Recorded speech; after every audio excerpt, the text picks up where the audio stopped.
The trial has begun for 5 defendants who were affiliated with a church known as the Word of Faith Fellowship in North Carolina. Why are they forced to defend themselves in a trial? Well, apparently a couple years ago, they held a young gay man against his will, and 30 individuals proceeded to assault him and beat him to expel him of his homosexual demons.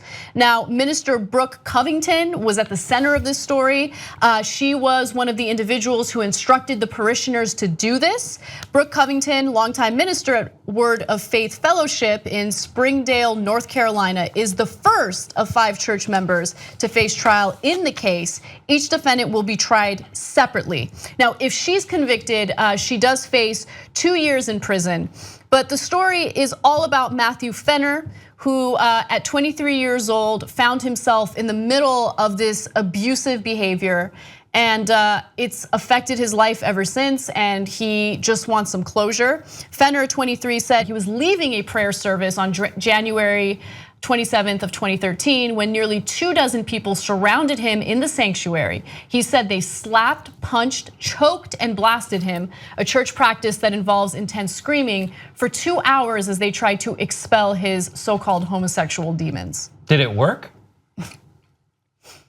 So this isn't a big story, by the way. Like, this isn't, I don't see anyone covering this in the mainstream media. We don't talk about, this type of violent behavior by other religious organizations. Anytime we talk about religious persecution against gay people now, it's all about, oh, look at that Muslim country and what they do to gay people, which, by the way, is deplorable and should be called out. But look at what's happening in our own country toward gay individuals. But I mean, religious freedom is important, Like when it comes to these sort of issues, especially when you think about North Carolina, that's the compelling argument. And then you have guys like Mike Pence, who are technically in the second highest position you can achieve in government, that have at certain points in their career thought about gay conversion therapy in less than holy shit, that's a terrible idea, let's not do it terms. Right. And I mean, you bring up a really good point. It's just like, man, religion is so violent. These Christians are so violent. Maybe, what do we do? How do we deal with this? Maybe we should, it seems like they're against everything that Western ideals stand for. Maybe we should ban all of them from traveling into the United States. So I want to buttress that point real quick, right? Because here's what rational people do when they see a story like this, right? And I believe this is what we feel on this panel. I read this story and I realize there are different interpretations of Christian religion. Some people are crazy and abusive and violent.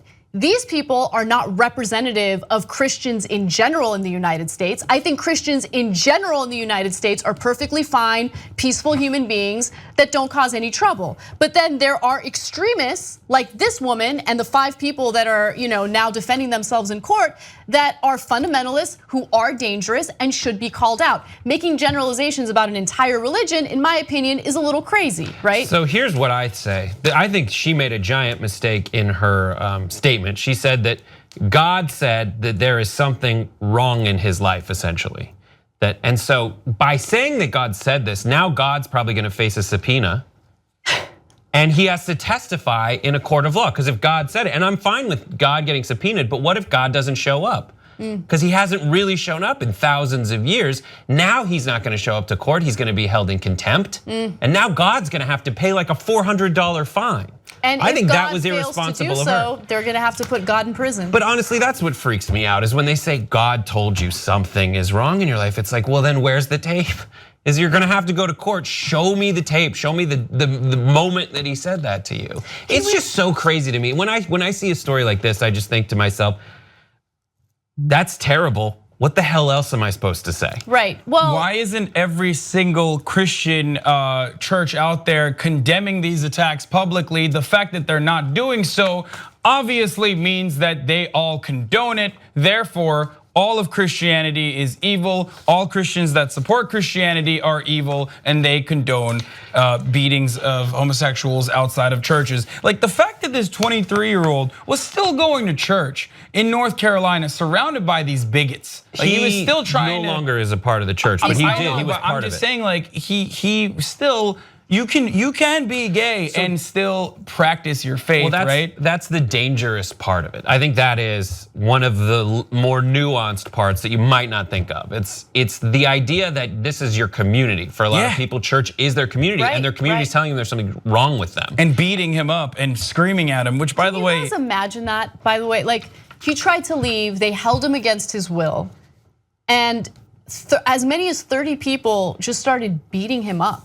Yeah, for hours. If you read some of these stories of like gay conversion therapy, even the non-physical ones, the accounts of people who have been to these camps, those accounts are terrible because all it is emotionally ruining you and stripping down every part of your own individual identity until they can build it back up with this same evangelism based on a weird reading of Bibles. Especially when you see people that have been quote unquote saved by gay conversion therapy, when you're like, wow. The creator of gay conversion therapy, Dr. Rob Spitzer, apologized. He was like, no, this is wrong. It doesn't work. And I am sorry for doing this because it doesn't.